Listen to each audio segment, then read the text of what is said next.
everybody, it's Safi and Marco, Dish on the Movies, and we're doing a recap and a review of the final two episodes of The Alienist, which aired over a week ago. So episodes 7 and 8, because the whole thing was only 8 episodes. Alright, and just to say, we had already done this review, but it got erased somehow. And that's why we're doing it again, and it's so late. So sorry about that. So just I'll tell you the episode's name. The episode's names were, 7 was called Last Exit to Brooklyn, because that's where they finally got Libby. They captured her and found the baby. And episode 8 was called Better Angels, which I don't know why, and if somebody else knows, please let me know. Or maybe Marco knows. Okay. Now I'll do a brief recap, and then I'll have Marco start, and then I'll just add. Okay? Alright, well, the hunt was on for Libby and the Vanderbilt baby, of course. And it's all hands on deck because Grandpa Vanderbilt was rich and powerful, one of the most in the country and in New York for sure. And when I say all hands on deck, I previously said that included Sarah, Dr. K, John, the New York Times reporter, and the 2 forensic cops, Lucius and Marcus. Now, although Sarah was good at detecting, she could look at the whole picture, it took the whole team, males and females, and they're working together, that solved the multi-level case. And although Sarah's really good at looking at the bigger picture, she made a couple of terrible mistakes that could have cost her and John their lives 2 times. And it's ridiculous. And why do I say multi-level case? Because every time they captured Libby, she managed to escape, and a new manhunt would begin. Unfortunately, because of this, there were a few good guys' deaths. And I think it wouldn't have been right if everybody had come out alive and unscathed and no problems. To me, it's not realistic. It makes it more realistic. And as usual, Burns had a hand in some of the most negative events that happened during the show, because he tried to waterboard Libby into giving the location of the Vanderbilt baby, and instead of, he'd done that, he said, with several other people and managed to get information out of them. But since Libby is a homicidal maniac who kills babies and adults, this resulted in the fatal consequences to his own police force. And he made another crucial mistake too, and that was bringing out that daughter, and that caused a problem for one of the cops. So in the end, there were a few surprises, fate placing its firm hand on 2 of the situations, and one very big foreshadowing that upset me so much I had to stop watching and start up the next day. And also, I just want to say really quick that college professor that Dr. K had brought in, because he said he couldn't understand Libby and the way she was acting, which is kind of weird because this is a specialty. I just didn't think that was a good thing, because I thought, and for several reasons, and we'll talk about that, but I'll let Marco go ahead. Okay. Well, I've already done this review before, so it's kind of hard to do it again, because the show, it really isn't worth my time. This show has just proven itself once again to be one of the worst shows ever, with its agenda pushing and its non-storytelling. Because what happened was, the pre-finale was okay. It was just kind of amateur hour. And you're talking about episode 7, right? The pre-finale. And then the finale came, the actual finale, and it was all going pretty well. And then there was this last 15 minutes. 15 to 20 minutes. And I'm not kidding you. when I say that this last 15 to 20 minutes was pure agenda storytelling. There were so many agendas that some agendas actually came in and basically made other story points this season into agendas. Like, that's how badly the last 15, like, it's almost like the shitty writers came back to do the last 15 to 20 minutes of the show. And it's unfortunate because the show was doing okay. Nothing will really top that episode 4, which I still think is a great episode. The episode 4 was a actual good episode with no agenda crap in it. But then they do that last 15 to 20 minutes of agenda storytelling, and I'm just going to go through each agenda because, to be honest, like, there's nothing to talk about with all the other stuff. I mean, what's there to talk about? It was good. It was enjoyable. It was entertaining. That's boring. You don't care about that. You want to hear the stuff that pissed me off. You want to hear the stuff like with last season. It's even worse than last season. Because it's almost like it was a bait and switch where they wanted you to think, or I don't know. I don't even know. It's hard to say, because here's the first agenda. And this agenda is so bad that it even calls back to a season 1 agenda. That's how bad it is. Okay, so the Alienist, I forgot what his name is because, he's not really a part of the show anymore because he's a straight white male. And he's in the bar with Cyrus. The old Alfred, Black Alfred, he used to be, back when he was a useful character. And he's talking about, like, oh, I didn't feel like myself at your institute working for you.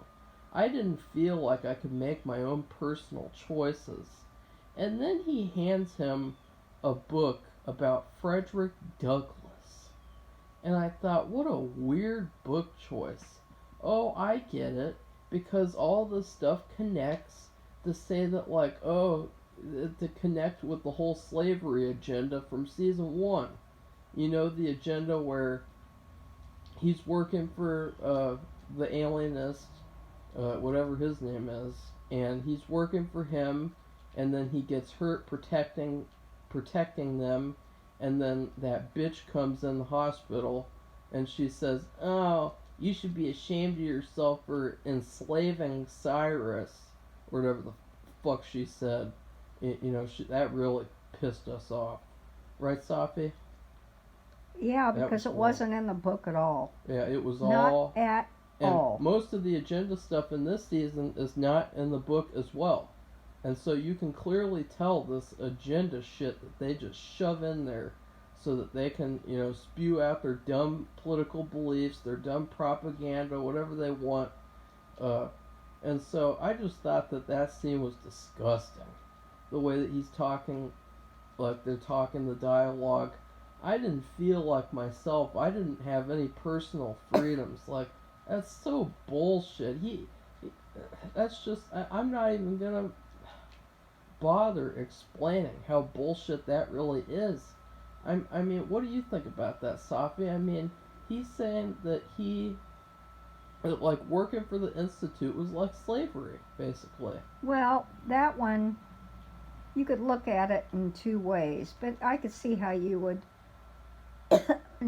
make that interpretation.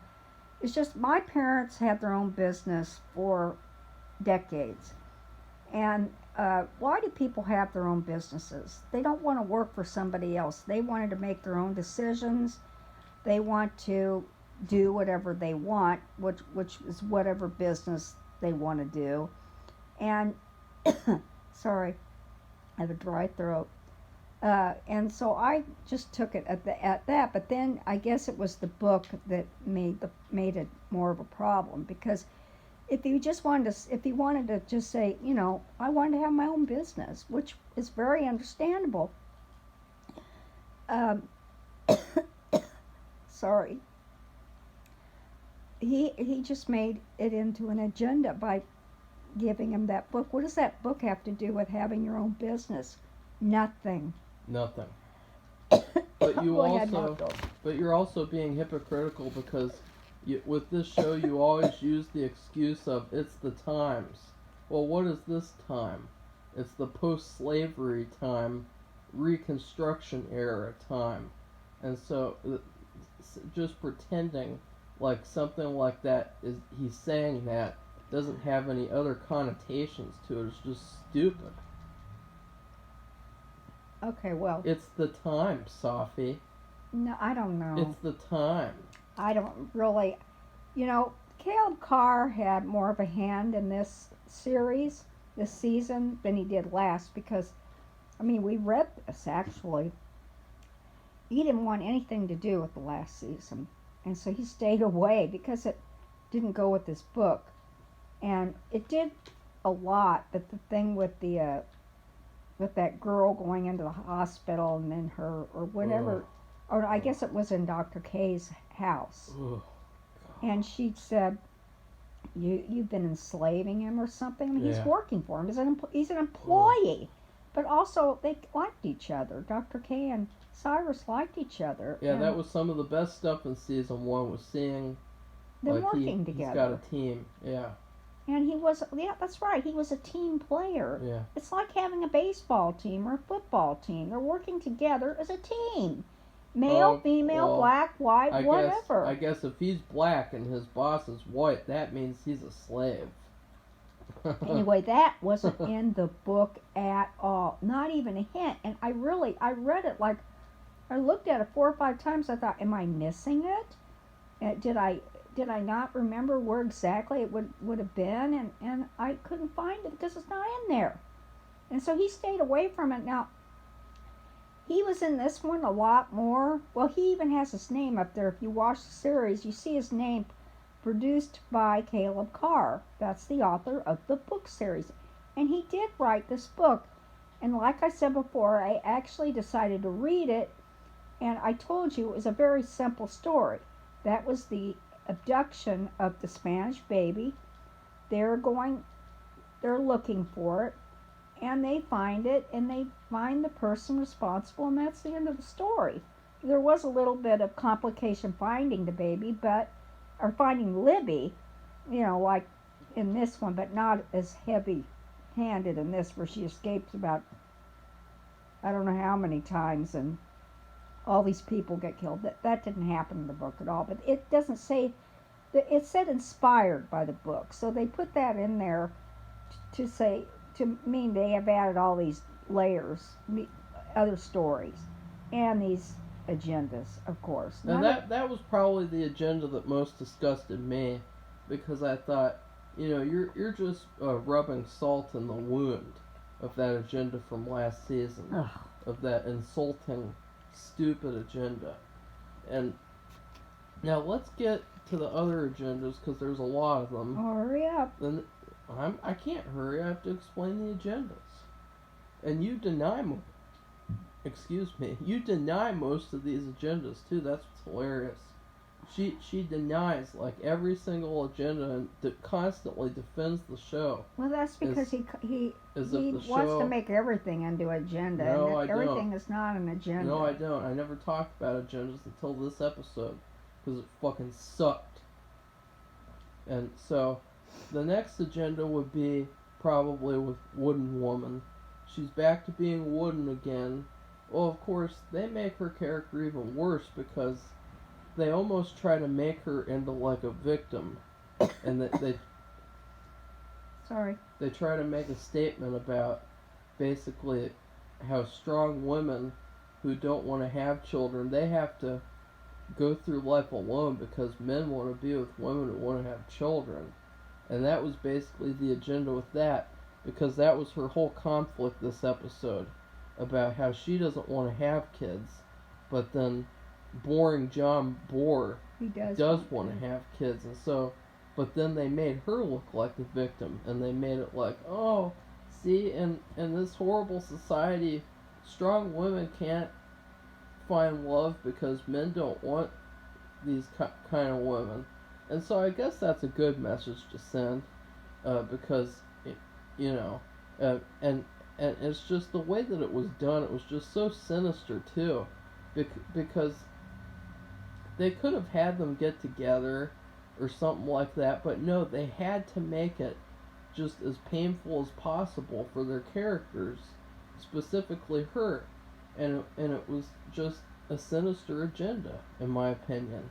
And it was just it was non-storytelling. It was all agenda storytelling, and that one didn't bother me as much because, you know, I didn't really care about that storyline to begin with, and I thought, you know, it's good that he's going to be with a woman who does have kids instead of her wooden woman who's like, oh, society pressures me to be a parent.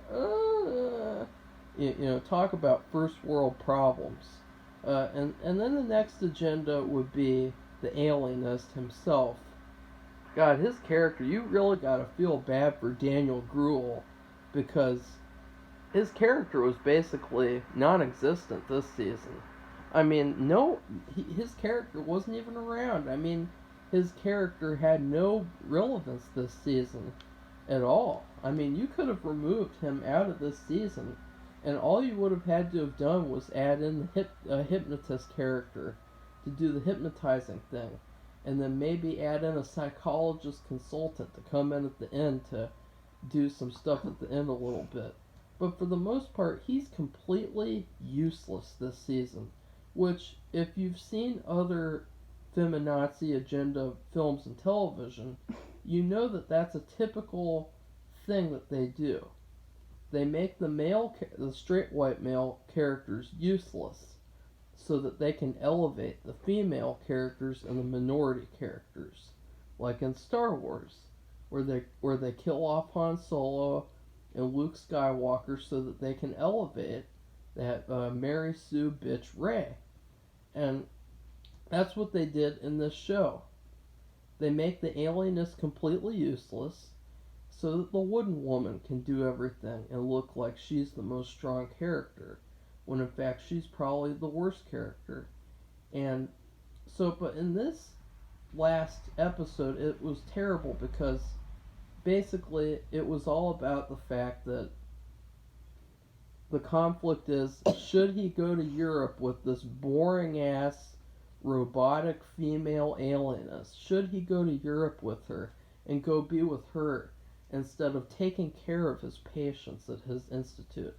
Well, obviously, since this show has an agenda, they wanted him to go so that he could support her, and then he wouldn't be doing his work. And so that was the agenda with that, was that he had to leave his work so that he could go support her and be there with her. And I thought that was terrible too. And right, Safi? Wasn't that terrible? I didn't like. I thought they had terrible chemistry. Yeah. They were. I mean, they could be colleagues, but they were trying to push them together in a love relationship. And I'm sorry, they did not work.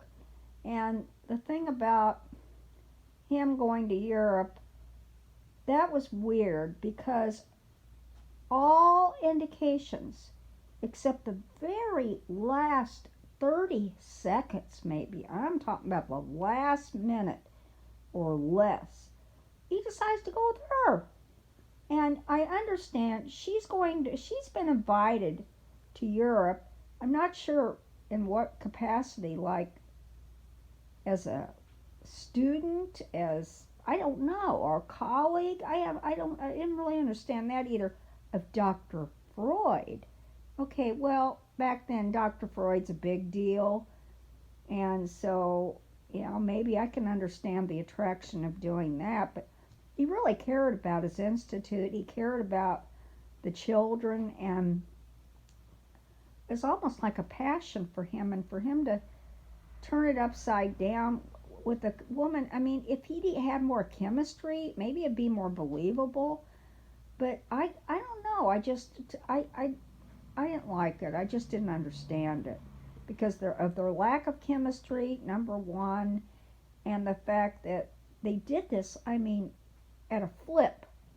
Just like if you got a coin and you threw it up in the air and it went down on a certain side and you picked it, that was how it was like.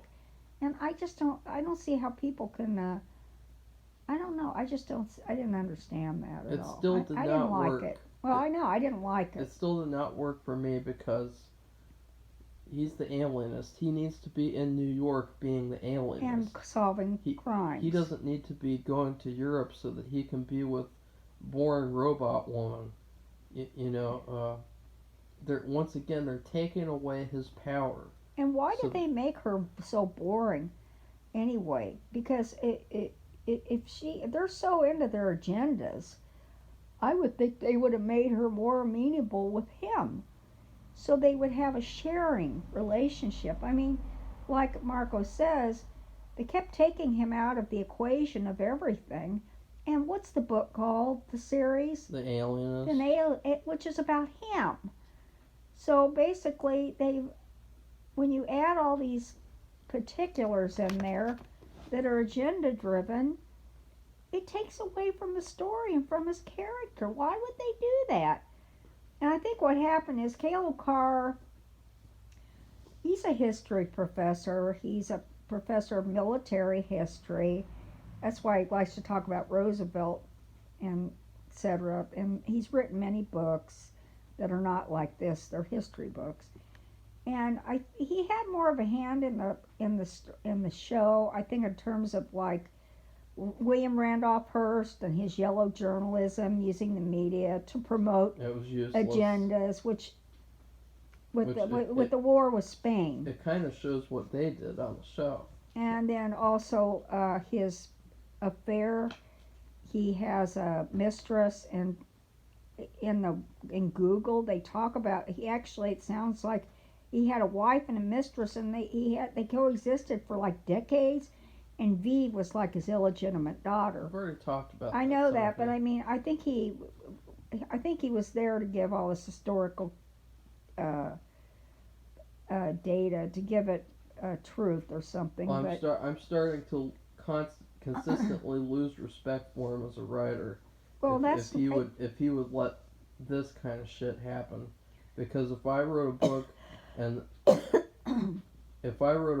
then they did what they did with my book, what they did with his book, then they wouldn't have gotten a season 2. That's for damn sure. And then you look at the poster of the season. In the poster, they have it to where Wooden Bitch is on the very front, and then he's behind her.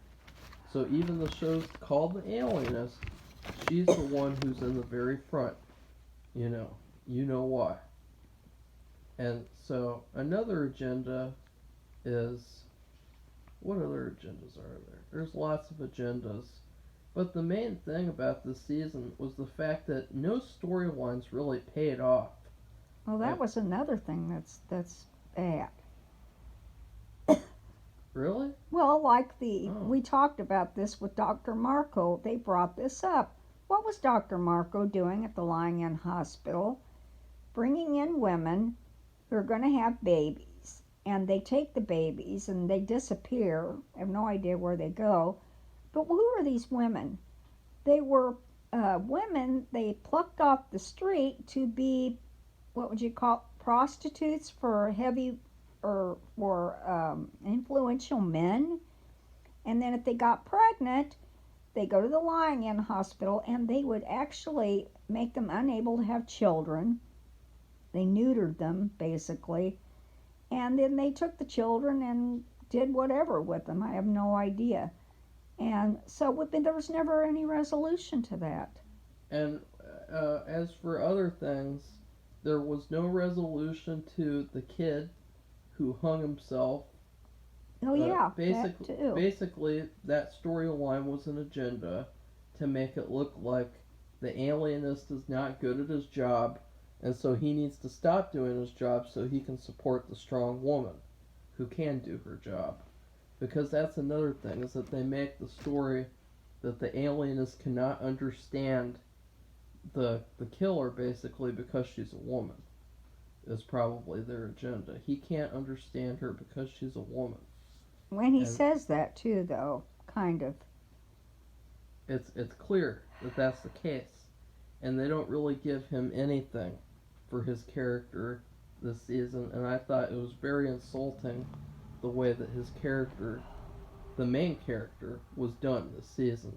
They made that wooden bitch the main character, and she's terrible. Well, she almost got him killed twice. Yeah, she made And Oh yeah, I forgot all about. If you'll let me talk about the agendas, I forgot. I'm not gonna rush, Safi. I mean, you're okay, You're keep talking over going. me, and you're interrupting me every time I'm trying to. Okay, what was I saying? We're talking about him, Oh yeah, Dr. Kreitzler. there was another agenda though that was probably the most obvious one, was wooden bitch Sarah and her stupid ass sexist female detective agency that she sets up at the end of the season. She hires all female employees, and like they're like bragging that they're all female detective agency, and that they're basically discriminating against men who want to be in the detective agency. And I thought that's just sickening, because if it was done the opposite, where it was an all male detective agency, and it was like, oh, we're just going to be all males, and they would complain, and they wouldn't even have that on television now. And so I thought it was sickening that they actually did that.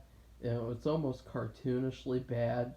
I don't know if cartoonishly is a word, but it was bad. It was a cartoon. It was trash. And in terms of other things, in terms of acting, I should say, the positives, the few positives, I should say. Buffalo Bill, his character, he was the best one actually of this finale. His character is probably the only character on the whole cast who had any character development or character change this whole season. And so I thought that's interesting. He's the only character who's had any development this season. Like, he changed kind of for the finale. And I thought that's cool that his character got some development and some kind of change for the better of his character instead of just being a cartoon. And then also the killer, the female killer, she did a better job in these episodes, but she still did the best job in the fourth episode and third episode, where she was very quiet and very subtle, and I really preferred that acting from her. And then also, Goo Goo Gaga! Goo Goo Gaga, he, aka Bargain Bin Tom Hardy, he did a pretty good job too. He's kind of like a stereotypical gangster type of person, and so I thought he was good. And so overall, this season was a huge failure, and it's another problem is the whole rushing thing. Because they only had 8 episodes, they couldn't really finish and conclude all these storylines that they set up throughout the season, like that Dr. Marco storyline, the Spanish storyline. There was some random Spanish thing about, and see, that's an agenda, I guess you could say, for the show. The way that they wrote it into the show, they made it into an agenda. Well, that was the book, though. The book was. I said the way they wrote it into the show was to make it into an agenda instead of doing it like the book, because the Spanish stuff, the whole inflammation or whatever of the conflict, that's never has any relevance to the show. And there's all these other storylines like that had no relevance. In terms of the brother dying, I could have cared less. His character was boring. His character really. Oh yeah, and I forgot about. Well, I kind of. It was kind of stupid. But yeah, I actually forgot about one last agenda. Was the niece, the useless token black woman character, the niece. She, at the very one of the last scenes, John Bohr says that there's a new team that he has, in the news place, and he wants her on the team. And of course, what's the agenda? Oh, she doesn't want to be on his team. She wants to go off on her own and go to a quote unquote progressive newspaper. And I thought that's just retarded. You know, her character has not served any purpose for this show whatsoever, other than for her to go to the bar and experience racism, and then go to the news place and experience racism, and then tell John Bohr that she's going to go be a part of a progressive news blah blah blah. Like, her character is completely fucking useless and a complete waste of time. And so I would give and we never rated it. I would Yeah, we did. Not in this review. No, not in this review, not yet. I would rate the episode 7. I would rate that a B minus. I would rate the finale an F minus because of the last 15 to 20 minutes. Unfortunately, because there was some good stuff. I liked the interrogation stuff. I thought that was kind of cool. I liked the stuff with the prison break and the gang battling the police, because it's like they're actually two gangs battling each other, and I thought that was cool. And then also, we never even get to find out what happens to the killer. I thought that was another stupid thing. We never get to find out what happens to her. We basically just get implied that she gets executed. And so I thought that was useless too. And overall, I would say this season is like another, I would say like a D plus or something like that. I just can't give this episode anything above a D. What do you think, Safi? Okay, well, after talking and thinking about it more, I had given the series an A, because I loved the history coming to life. The sets were amazing, the clothes were amazing, but I didn't like the short shrift that Dr. K got. I didn't like his chemistry with the woman professor. I don't like the agendas either. Look, I'm a woman of the 70s. I was there for the bra burning and women's lib and women getting less pay than men and all kinds of stuff. That originated in the era that I went to college and was active. And I think people have gone overboard. And if you go too far in one direction, you start to lose your support and you actually hurt what you're trying to do. And also, just the plain and simple fact, why do people watch TV shows? And when they're good and they keep coming back, why do they do that? Because they have good acting and they have good storytelling. Now, admittedly, like I said, I read the book. It was a very simple story. And they added all these storylines, like there's a romance between Sarah and John. What's going to happen to them? The kidnapping, but it was also 2 kidnappings. Because she kidnapped the Spanish baby, or the ones we know about. She kidnapped the other Vanderbilt baby. All that. The Vanderbilt baby, that was not, she worked for them in the original book, but nothing happened. She never kidnapped their baby. That was not in the books. That's an extra storyline. And then the thing with Dr. Marco, which I talked about, the lying in the hospital and the girls and the wealthy patrons who went out with them and got them pregnant, and et cetera, et cetera. And no resolution to that. Then they made this big deal about this woman in the very beginning. That's how Dr. K and even Sarah got involved. They executed a woman for no good reason because her baby was kidnapped. They don't know, and they accused her. I guess it was Marco and his staff accused her of killing the baby. Well, she didn't have anything to do with it. It was kidnapped. Libby probably took it. She did kidnap the baby, and she killed the baby because they found the baby. And so what do? Before the baby's ever even found, they accuse the woman of killing the baby, and they execute her with this machine. And so nothing. I mean, she was executed for nothing. She did nothing wrong. And so is Libby going to get executed too, or did they have insanity pleas back then? Because I don't know. I didn't check on that. I kind of think no. And she probably, like Marco said, would have been executed, but we never hear that. And they made this big deal about this other lady getting executed. So that's the thing, unfinished storylines, which Marco brought up the fact the series itself, with 8 episodes, it's not enough time. That's why you get short shrift to certain storylines, because there's not enough time to finish them up, which is really ridiculous. Why even have them in the first place if you can't finish them? And then sticking agendas in, whatever they are. Stop, stop, stop, stop. It doesn't help it. You're hurting the show, and you're hurting the ideas that they want to convey.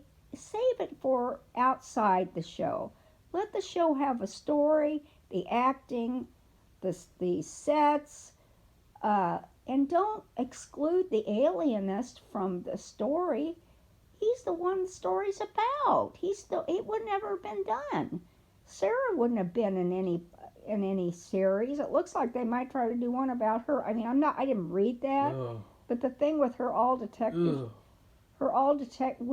female detective, Sarah, I wouldn't be surprised if they tried to do a series about that. They'll just call it the Alienist again, like they did with this. Well, they couldn't do that, and so you know what that would mean? They were riding his coattails.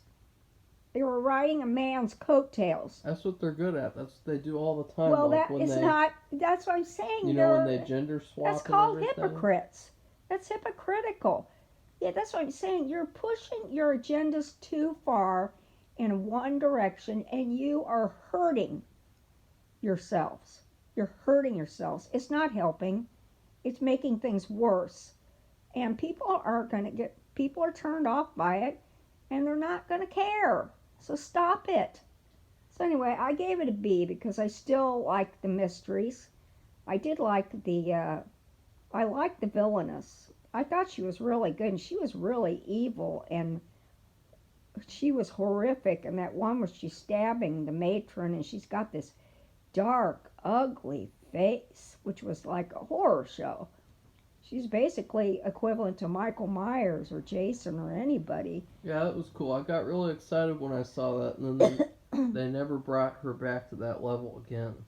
No, they didn't, because and she was at that level, but they didn't show it. They kind of made her look like a spiteful anybody like having a tantrum or something. Yeah. And that isn't. She's really a maniac.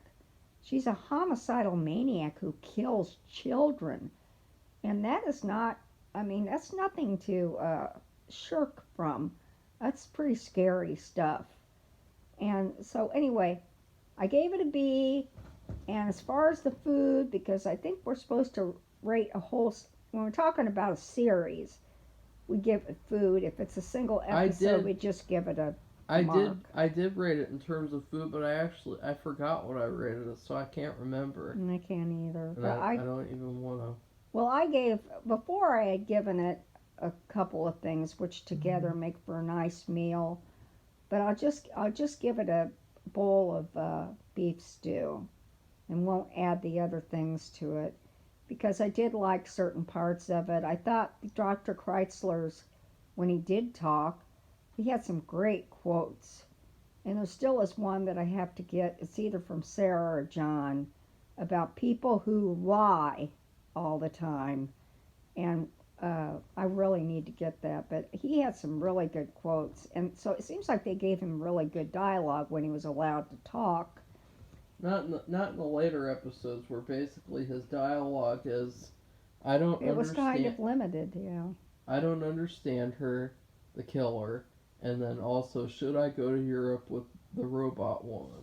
Well, when they were in jail, after what happened when they were waterboarding Libby in jail, so they were, why they were doing that, Mr. Burns wanted to find out where the baby was, the Vanderbilt baby.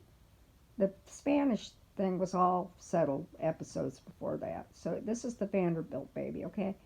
And they waterboarded her, and I don't know what she did to one of them. She bit him or something. She bit off his ear. Oh, God. I'm glad I missed that. Anyway, they all left, and Mr. Burns gave up. Well, what at the end of that, Sarah and Dr. Chrysler were standing there. And so they were discussing, like, well, what should we do? We've got to do something. Because they know the baby's going to get killed. I mean, now Gugu has the baby, and Gugu, who I don't get him because of his name, and I don't get him and how he flips over Libby, but then he doesn't care whether she kills babies, really? I just don't believe it. And then, but anyway, he's got the baby, so who knows what's going to happen to it. So they're really worried. They want to find it. And so they have this big discussion. Well, they did give him a lot of good quotes there. But that was the only time in like the last maybe 50% of the show, that was the only time he really had some good quotes. And which means he wasn't in it very much. And when he was there, he didn't say much. Okay, so those are the things I liked about it. I love the history coming to life, and that's it. But please stop putting agendas in the shows. It's artificial. It's like adding artificial ingredients to a natural food dish. And nobody likes that. Who wants to eat artificial ingredients? So who wants to see artificial agendas that don't add to the story? They do not further the story. Stop, stop, stop. Well, if you make a season 3, I would recommend just have it be the Alienist and take out all the other characters. No, I don't agree with that, but the problem is... Well, that's what you need to do, because I'm sick of seeing these other stupid characters. I and think, the show's called The Alienist. You know, last year, they didn't have it this year, but they had this commercial. Now, they've had a commercial this year, but that included men and women and different shows. It wasn't just women's shows, and they made this big deal about all the shows on this network were all female directed or controlled or something. And like, what? And they didn't do that this year. And so... Yeah, that was smart. So I think... So what they've got to do is either they put the show on another network that doesn't believe in this agenda business. Yeah, because it's not right. You people are using a show to further your agendas, not to tell a story to make a good show, but to further agendas. Why are they even giving these people the money to do it? It's not right. The only person who should be getting money is Caleb Carr, who wrote the books. So, okay, well, I've got to stop. I think we should stop. And the next review we're going to be doing will be Dr. Phibes. And I don't remember the exact title, but if anybody's seen Vincent Price in the Dr. Phibes movies, they'll know at least who we're talking about. What about the Tomb of Ligeia? We gave up on the Tomb of Ligeia because it's just not right. I watched the movie, I read the book, and it's just not good. And when something is so bad, you know, Edgar Allan Poe, I think he lost his wife.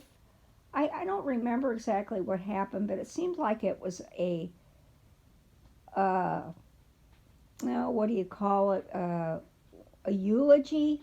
That's what it seemed like, the book. The book it's a short story. And it doesn't match the show at all in terms of that, and which did have the thing about his wife dies in the show, he marries this new one, and she's haunted, and it's everything's haunted by the ghost of his first wife, and I don't know. It's so the actress and the story with the woman. It was really queer. I just couldn't stand it. It's just terrible. So I gave it up. And if you want to watch it or read the story, well, and because you're an aficionado, go ahead. I think that's a good thing because Vincent Price did a ton of shows and movies, and he was very good. He had a lot of interest. We bought his cookbook, and maybe we'll make a recipe from it and talk about it, show some pictures of it or something. But anyway, he was really a good person, a good actor. He had an interesting history, and but this movie is no good. And so we're going to talk about the next one we picked. That was Dr. Phibes, because what we did was he worked through several decades, and we picked a movie of the decade, and that was the decade. I think it was what was it, the '60s maybe, uh, decade. Dr. Phibes. So anyway, that's it. Oh, okay. Goodbye, everybody. Bye.